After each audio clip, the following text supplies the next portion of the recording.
when I think about Rwanda, I cannot sleep in the night because I have a lot of problem in my life before, and now come a new problem. I think it is not safe country. I don't know.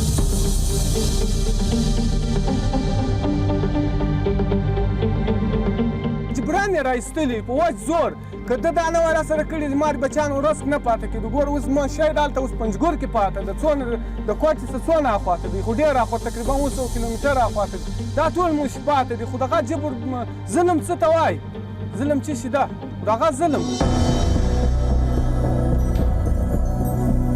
Добрий день.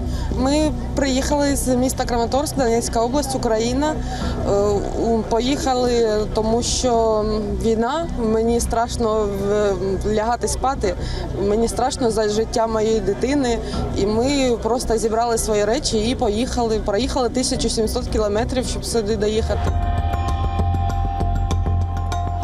Dejar uno de su familia por allá. Y esta caminada que es bien difícil. Es muy duro venir caminando.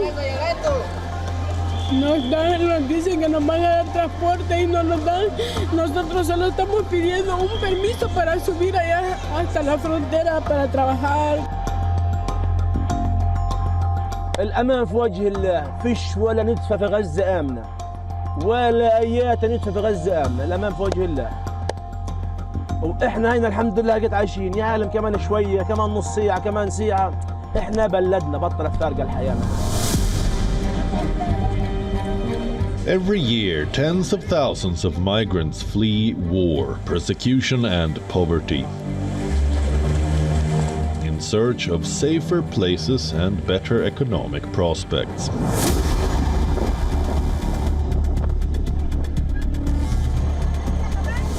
Cross-border migration has risen increasingly in recent years. It includes both refugees who are forced to leave their country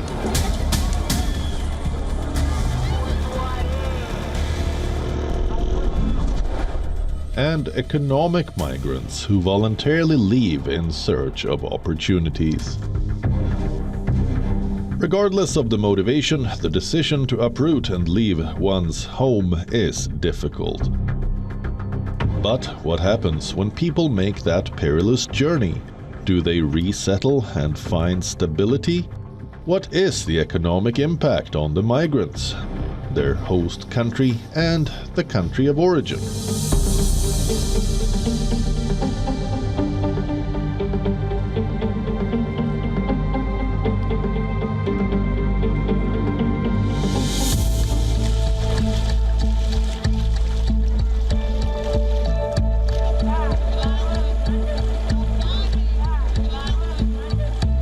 Every year, on the 18th of December, the world marks International Migrants Day to recognize the contribution of migrants and highlight the struggle they face. In this episode, let's understand the migration crisis plaguing the West and explore solutions to address it.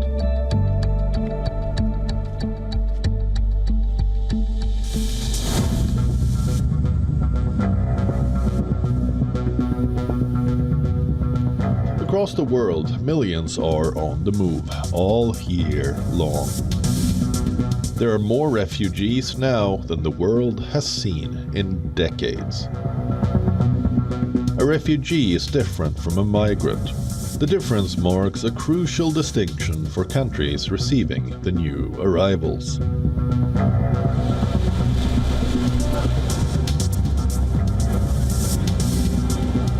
Refugees are people who flee war, violence, conflict, or persecution and have crossed an international border to find safety in another country.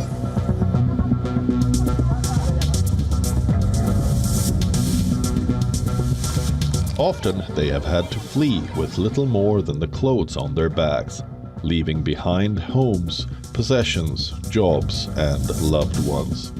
Syrians fleeing the war are a prime example. refugees under the 1951 Refugee Convention are entitled to basic rights under international law, including the right not to be immediately deported and sent back.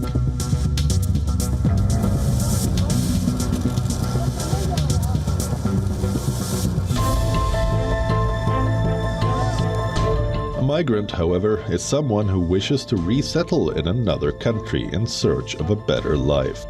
Not all migrants are refugees, but refugees can all fall under the migrant umbrella. For example, those fleeing poverty in Nigeria looking for work in Europe would not have refugee status, but would be considered migrants. Are migrants processed under the receiving country's immigration laws, and how does it work? So, depending on if you're in the United States or in Europe, in the United States, the federal government handles all of this. You enter the United States and you can basically move wherever you want in the United States once you get that asylum permission to enter through asylum. You get your work permit. That work permit is for any state you want to work. In Europe, the people are, basically where you land is where you try to stay. But what a lot of asylum seekers try to do is forum shop because it might be a little bit easier to get around. Compared to a year ago, irregular immigration into the European Union rose by 1/10 in the first half of 2023. Mediterranean routes accounting for most of these arrivals. Till the 25th of September 2023, total migrations to Europe was 199,691, whereas in 2020 it was just 99,907. Let's take a look at some of the countries that are facing the migrant crisis.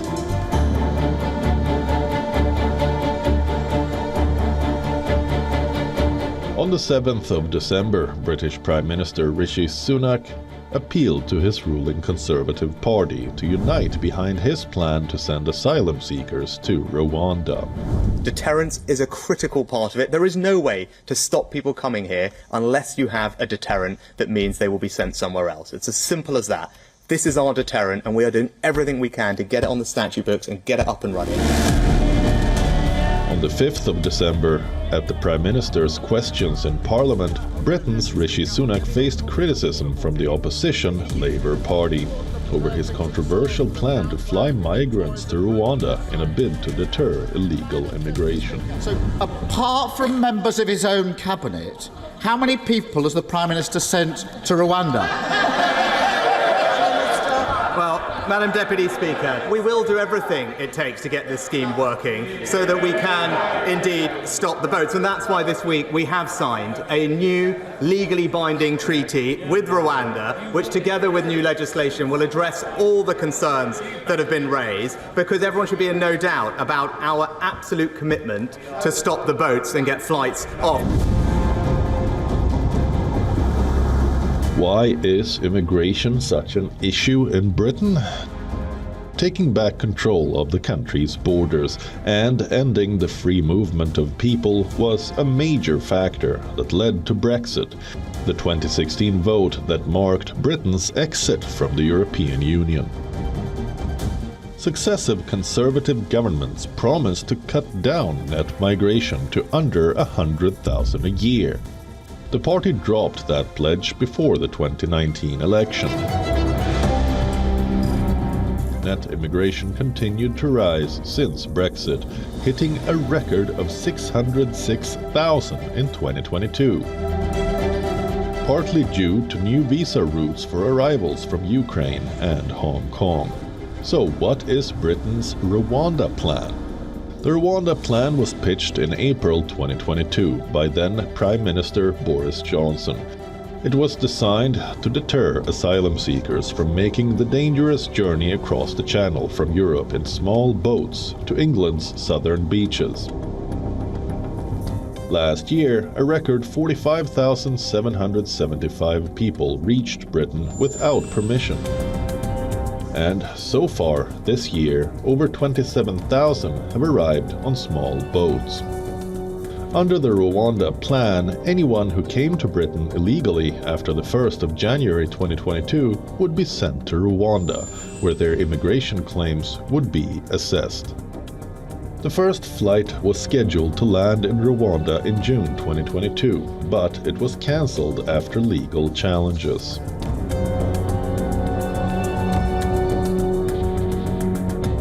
The Supreme Court rejected the UK government's appeal against an earlier ruling. It asserted that Rwanda was not a safe third country, and migrants could not be sent there. UK's Home Secretary James Cleverly then signed a new treaty with Rwanda's Foreign Affairs Minister Vincent Biruta in Kigali. Cleverly claims the new treaty addresses the concerns of the UK Supreme Court that had ruled the government's plan unlawful last month. The policy is part of the government's plan to deter migrants from crossing the channel in small boats. If the government wants to actually try and fix these issues, what it needs to do is it needs to focus on creating safe humanitarian routes for people to get to the UK. It also needs to look at welcoming those people once they arrive in the UK, and it needs to focus on clearing the existing asylum backlog.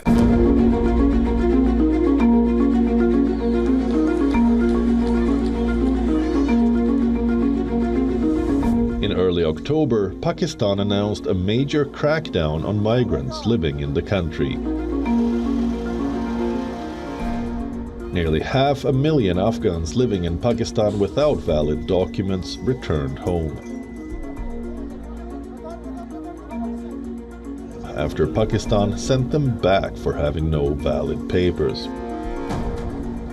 Afghan refugees packed trucks and convoys with whatever luggage they could take.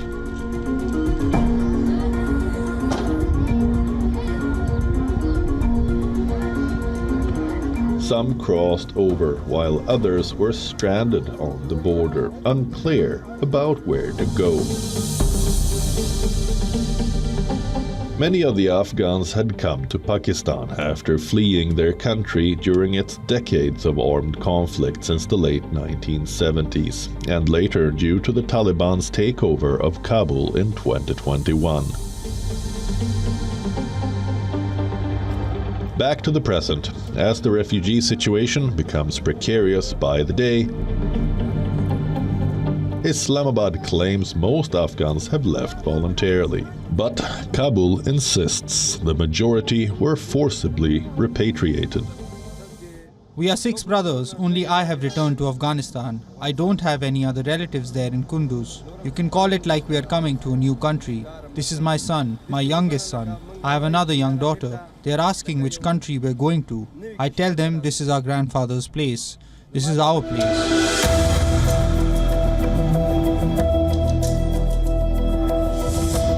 Pakistan's reasons for evicting Afghans from its soil are rooted in its security concerns, the state of its economy, and a large dose of politics.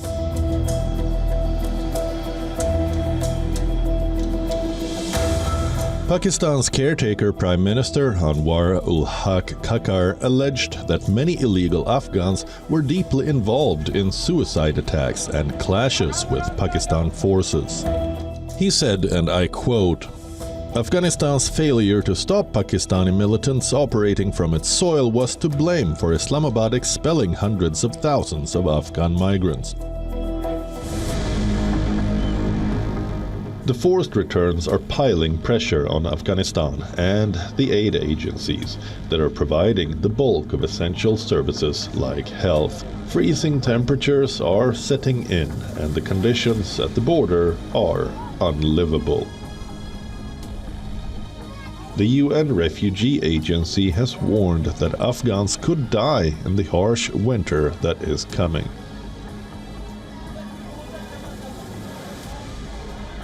The agency said around 80% of Afghans returning through Torkham and Spin Boldak are women and children. UN Women said there are additional challenges for Afghan women and girls leaving Pakistan. as they have to deal with Taliban restrictions that could affect their mobility and access to information and services if they don't have a male relative.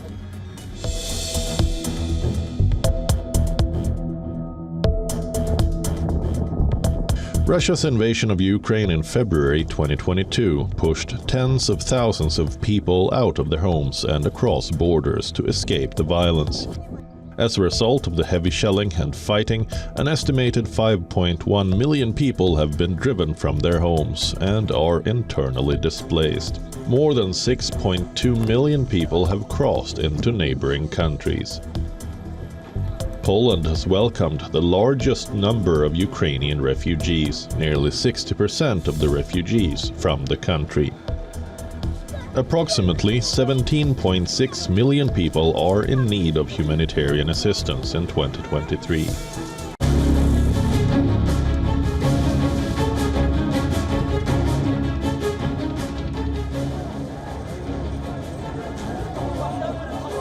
An estimated 1.4 million Palestinians have been displaced from their homes since the Israeli military started bombing the Gaza Strip on October 8th in retaliation to a surprise attack by Hamas militants. Many of these Palestinians have sought refuge in United Nations emergency shelters. Displaced Gazans now living in tents in Khan Yunis expressed their feelings of uncertainty after Israel dropped leaflets instructing people to evacuate cities in the south. "Where do we go?" asked Atiya Abu Jabal, a displaced Gazan who fled northern Gaza to Khan Yunis in the south with his family. I have nothing to say. I am a citizen like other citizens who fled to the south. They asked us, the citizens of Gaza, to go to the south. We went to the south. Now they are asking us to leave. Where do we go? We want to understand where exactly we should go. While the current refugee crisis in Gaza has raised global concern over Palestinian displacement, this is not the first time that Palestinians have endured the hardship of forced migration. Long before the latest upheaval, Palestinians who today live in Gaza and throughout the Middle East were forced from or fled their homes in what became the State of Israel.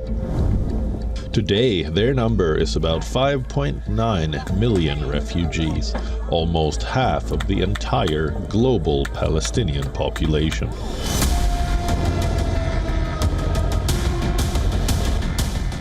Since 2011, more than 14 million Syrians have been forced to flee their homes in search of safety. More than 6.8 million Syrians remain internally displaced in their own country, and approximately 5.5 million Syrian refugees live in the 5 countries neighboring Syria: Turkey, Lebanon, Jordan, Iraq, and Egypt.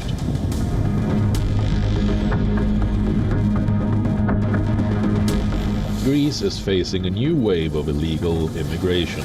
Concerns mounted as the number of illegal immigrants arriving in Greece rose to 31,000 this year, up from 18,000 in 2022. On 14th of June this year, dozens of people drowned after a fishing boat carrying migrants capsized off the Greek coast. The vessel had set sail from Libya and was bound for Italy. The boat sank in the Ionian Sea off Greece. UN's International Organization for Migration has estimated that it carried 700 to 750 migrants on board. At least 209 Pakistanis were among those who lost their lives.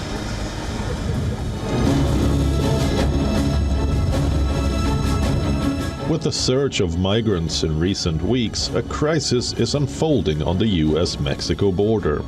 It has led to increased security checks at the frontier, causing trade delays. Picture this: on the 12th of December, a large number of migrants awaited to be processed and transported to temporary processing centers after crossing the Arizona border wall into the US from Mexico. Migrants from different countries in Africa and Latin America were seen near the border town of Lukeville, gathering near the border wall or walking towards the US. Hundreds of migrants who crossed into the United States each day are being herded into open-air camps where they have no access to food or water, while some are left to sleep in the open ground in a desert with scorpions and snakes for company. I don't want my son to suffer like I did. I chose to do everything I could to come here. Nothing is more important. It's 100% for my son, also for my husband and I, for my family. A report indicates that in July 2022, 4,000 Mexican families arrived at the border. A year later, that number more than quadrupled, reaching nearly 22,000. After weeks of travel on dangerous roads and rugged trails, hundreds of Venezuelan migrants experienced a bittersweet moment when they reached Eagle Pass, Texas, on the U.S. border with Mexico, only to encounter a thicket of barbed wire and armed soldiers. I am 57 years old, and look, here I am. And I never thought at this age I would go through all this because of the crisis my country is going through. Another rejection, another year of escape, another 14 days adrift at sea. Mohammed Hasim arrived in mid-November at Indonesia's Aceh province, hoping to escape from what he said were dangerous conditions in Bangladesh refugee camps. Instead, he was met with hostility. This is the current plight of Rohingya refugees. Over 700,000 were forced to flee to Bangladesh in search of safety after a massive offensive by Myanmar's military against a mainly Muslim minority in Rakhine State. In a sign of their desperation, thousands more continued to attempt dangerous sea crossings from Myanmar and Bangladesh, too often ending in tragedy. We don't have earth under our feet anywhere, neither in Bangladesh nor here. We couldn't sleep in Bangladesh refugee camps. People were kidnapped and taken to the hills for ransom, and people were killed.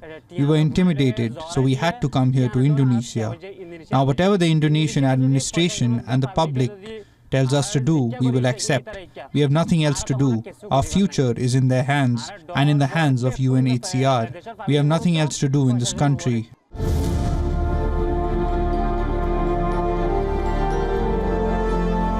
It is a big, unfolding humanitarian crisis.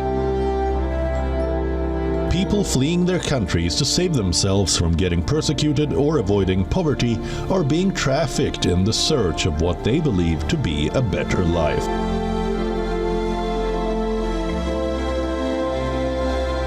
Will the plight of migrants ever end?